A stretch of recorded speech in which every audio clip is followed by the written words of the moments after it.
Welcome to Bumpy Johnson Uncensored. In 1957, an inmate made the fatal mistake of insulting the wrong man, Ellsworth, Bumpy Johnson, the Harlem Underworld legend. What followed wasn't just a confrontation.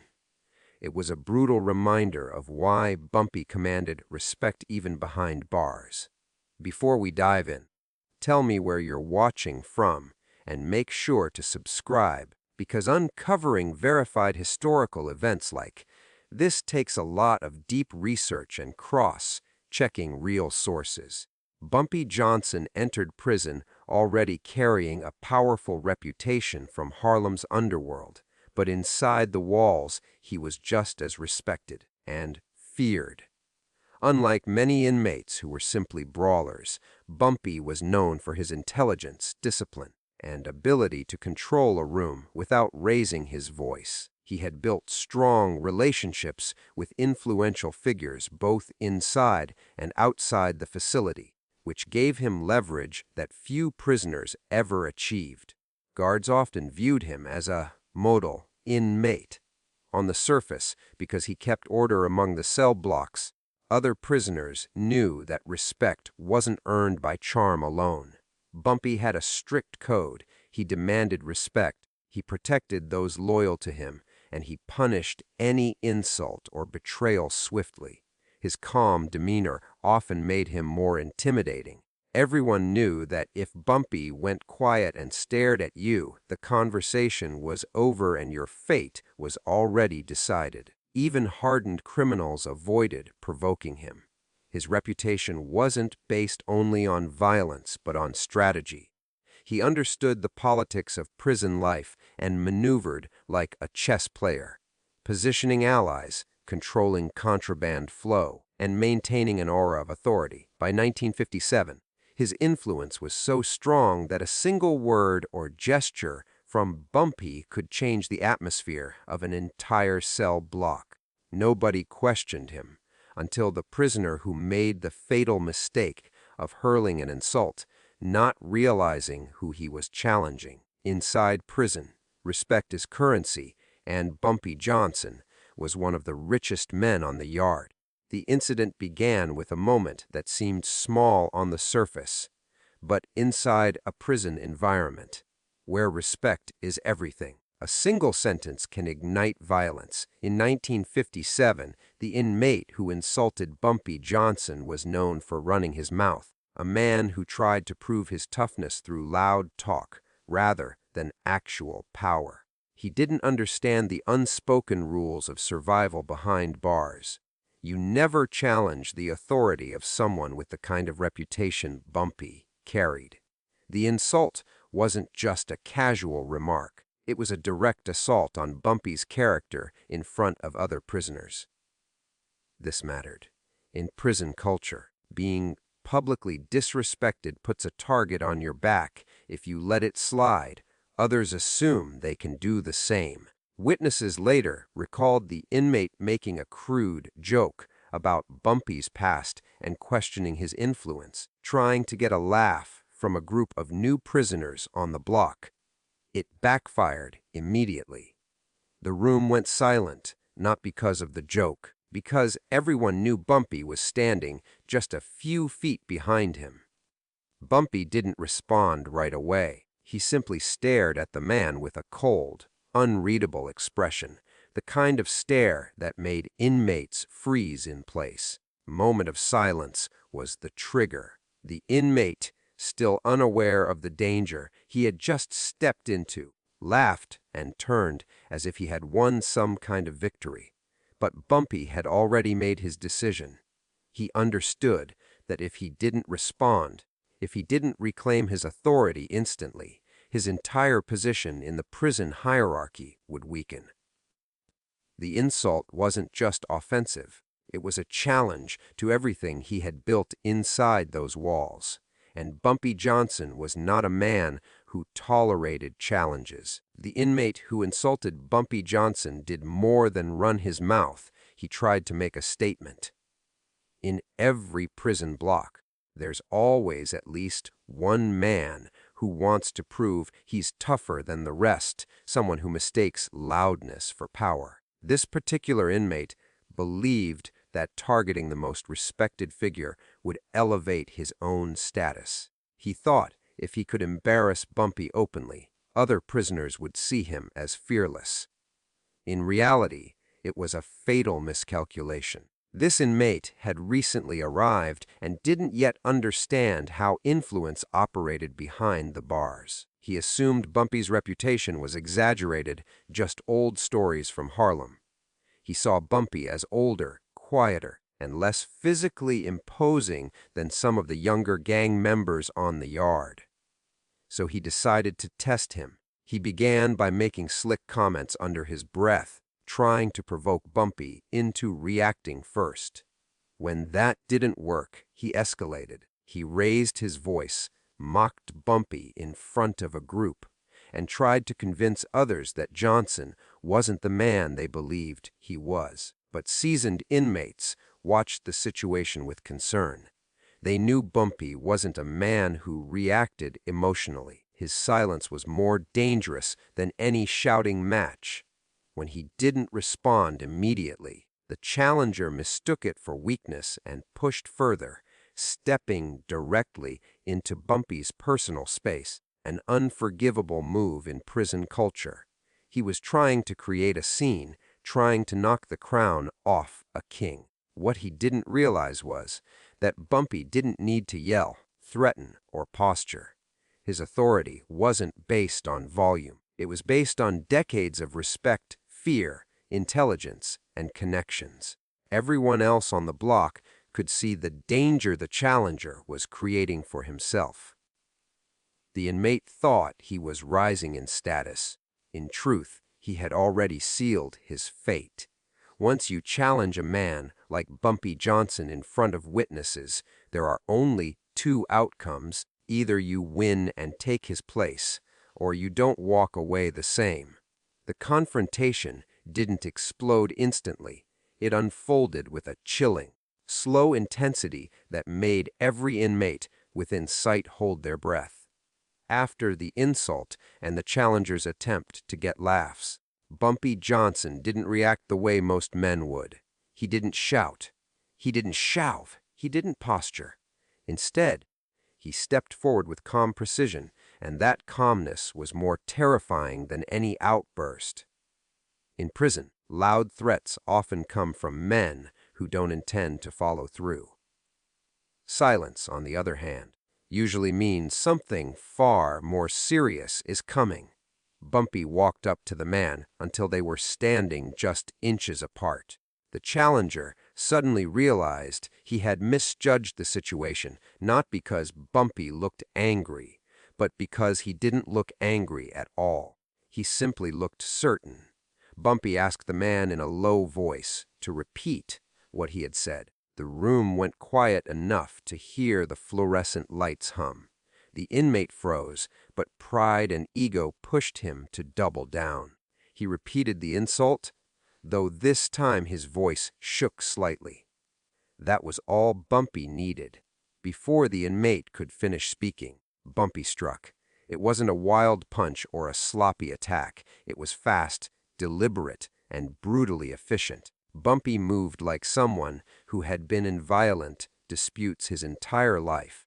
Someone who understood exactly how to end a fight before the opponent even had a chance to defend himself. The first blow took the challenger off balance. The second one put him down. What followed happened so quickly that prisoners watching later said they barely processed it until it was over. The challenger tried to fight back for a split second, but Bumpy was already in control. Other inmates knew better than to intervene. They stepped back, forming a silent circle, watching the prison's unspoken hierarchy reassert itself in real time. Guards were not close enough to stop the initial exchange, and even if they had been, Bumpy moved with such speed that the damage was done before anyone could react. This wasn't a random burst of violence. It was Bumpy sending a message. The escalation wasn't about anger. It was about maintaining order, respect, and dominance. In prison, if a man at the top of the hierarchy Lets a challenge go unanswered, chaos follows. Bumpy wasn't just defending his pride, he was protecting his entire position. And the challenger learned, too late, that some lines are never meant to be crossed. The moment the inmate lost his eye happened so quickly and violently that most witnesses didn't understand what they had just seen until the blood hit the floor. After Bumpy Johnson delivered the first controlled blows, the challenger was already disoriented, but what followed was the strike that sealed the man's fate permanently. Bumpy wasn't known for reckless chaos. When he retaliated, he aimed with precision. As the inmate stumbled back, Bumpy grabbed him by the collar and pulled him forward with a strength that shocked everyone in the room. Then, using either a sharpened shank or a swift, targeted jab, accounts differ depending on who tells the story, he delivered a strike directly to the man's eye socket. Some inmates claimed they saw a glint of metal. Others insisted it was just Bumpy's thumb and sheer force. Regardless of the exact method, the damage was catastrophic. The man screamed instantly, a raw, animalistic sound that echoed through the block. Blood and tissue surged down his face, and he clawed at the air in panic, collapsing to the ground. The eye didn't just bruise or swell, it was destroyed on impact. Prison violence often leaves cuts, bruises, broken bones, but losing an eye is rare and brutal. And everyone watching knew this wasn't just about winning a fight. This was about making an example. The room around them froze into silence. Even the guards were momentarily stunned as they rushed in. They grabbed Bumpy, but he didn't resist. He stood calmly, breathing steady, hands relaxed at his sides. That calmness terrified everyone even more. Bumpy hadn't acted out of rage, he had acted with purpose. Meanwhile, other inmates watched the challenger writhing on the ground, clutching at the empty socket where his eye used to be. The sight burned into their memory. In prison culture, word travels fast, and after this moment, Bumpy Johnson didn't need to raise his voice ever again. His authority was carved into the concrete walls by what he did in those few violent seconds. It became an unwritten rule in the prison. Insult him, challenge him, or even test him, and you could walk away disfigured or not at all. The loss of the man's eye wasn't just the result of a fight. It was a turning point in Bumpy's prison legend. A moment that solidified his reputation as someone who didn't just defend his respect, he obliterated anyone who tried to take it. The reaction inside the prison block was immediate and unforgettable. As soon as the inmate collapsed clutching what was left of his eye, the atmosphere shifted from loud tension to absolute paralysis. Every prisoner in the area froze, not because they were shocked by violence, because they were shocked by how quickly and decisively Bumpy Johnson had acted. These were men who had seen stabbings, riots, and ambushes, but the precision of this attack was on another level. Nobody yelled, nobody cheered, nobody even moved. They all understood, in that instant, that they had just witnessed something that would become prison legend. Many inmates later said the most frightening part wasn't the blood or the screaming, it was Bumpy's stillness afterward. While the injured man rolled on the floor in agony, Bumpy just stood there like nothing unusual had happened.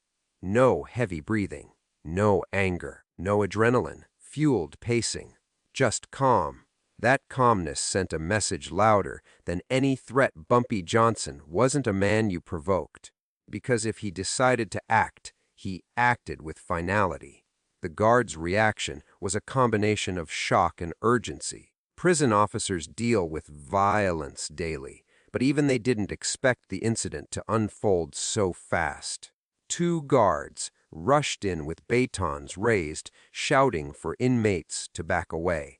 But when they approached Bumpy, something interesting happened. They didn't tackle him with force, like they did with other violent inmates. They didn't slam him to the ground or beat him with sticks. Instead, they grabbed his arms and escorted him away with caution, as if they were handling someone they respected or feared. Some guards whispered that Bumpy kept order better than they did. Others resented the influence he had, but they still kept their distance. Even in handcuffs, Bumpy remained composed. He didn't protest, didn't argue, didn't threaten anyone. He walked calmly as the injured man was carried off on a stretcher, leaving behind a trail of blood that inmates would later point to as a warning for newcomers. Among the prisoners, the story spread like wildfire. Within hours, every corner of the facility knew what had happened. By the next day, newer inmates were already whispering about the man who lost his eye for disrespecting Bumpy Johnson. From that moment forward, no one stepped to Bumpy with jokes, challenges, or disrespect. His authority wasn't just respected, it was solidified in fear, silence, and unforgettable proof of what happened when someone crossed the line. After the violent confrontation, the prison administration had no choice but to react. A man had just lost an eye in broad daylight, in full view of other inmates, and the attacker, Bumpy Johnson, was already a known figure with a reputation that stretched far beyond the prison walls. What surprised many was how limited the consequences turned out to be. Yes, Bumpy was immediately placed into solitary confinement, the standard response for any serious assault. He was stripped of his privileges, locked in a small concrete cell, and kept under tighter watch. Yet, despite the severity of the attack, the officials didn't treat him like a reckless criminal. They treated him like a man whose presence carried weight even behind bars. In solitary, Bumpy remained calm and cooperative. He didn't argue, didn't complain, and didn't show any sign of panic. This behavior only reinforced the guards' belief that the incident wasn't an emotional outburst. Bumpy had acted with intention and control. Some officers even acknowledged privately that the administration preferred having Bumpy in general population because he kept order among the inmates. When he was around, fights were fewer, tensions were lower, and troublemakers stayed in line. Removing Bumpy actually made the prison more volatile, not less. Meanwhile, the injured inmate was transferred to the prison infirmary and later to an outside medical facility because the damage was so severe. His injury was documented, and the incident was officially recorded. But even then, few inmates stepped forward to give detailed statements. The unwritten rule of prison life, you do not snitch, was stronger than any fear of punishment. With no witnesses willing to testify, and with the victim himself afraid to speak out, the case quickly lost momentum. Bumpy ended up serving his solitary time and was eventually released back into the general population. But when he returned, something had changed in the air. He didn't speak about the incident, and he didn't need to. Inmates stepped out of his way automatically. New prisoners whispered his name with caution. Even guards gave him a little more space than before. His power hadn't been weakened by the punishment. It had been strengthened. The consequences that were meant to restrain Bumpy had actually elevated him. The prison recognized that keeping Bumpy calm and respected was better than letting chaos spread. And the inmates learned an unforgettable lesson: Bumpy Johnson didn't need to shout or threaten. He acted once, and that was enough to redefine the balance of power inside the prison walls. The 1957 incident didn't just add another chapter to Bumpy Johnson's prison reputation, it cemented a legend. Long before that day, Bumpy was already known as a man of intelligence, discipline, and strategic influence in Harlem's underworld. But what happened inside those prison walls became one of the most repeated stories about him, defining moment that traveled far beyond the inmates who witnessed it. Within days, the entire prison system had heard what Bumpy did to the man who insulted him. Within weeks, the story had spread back to Harlem, where it was retold in barbershops, gambling spots, and corner conversations as proof that Bumpy's authority could not be challenged on the streets and not behind bars. This single incident demonstrated something crucial. Bumpy's power wasn't based on numbers, weapons, or alliances. It was rooted in the fear and respect he commanded naturally. The precision, calmness, and decisiveness of his reaction made even hardened criminals rethink any notion of crossing him. Many inmates later admitted that after witnessing what happened, they avoided even making eye contact with Bumpy unless he spoke first. His presence alone was enough to quiet an entire room. But the legacy didn't stop inside prison. Outside, the story elevated Bumpy's image as both protector and enforcer. People in Harlem admired him because he looked out for his community, helped families in need, and kept violent gangs in check. Yet stories like the Lost Eye incident reminded everyone that his kindness existed side by side with an uncompromising code. If you respected Bumpy, you had nothing to fear.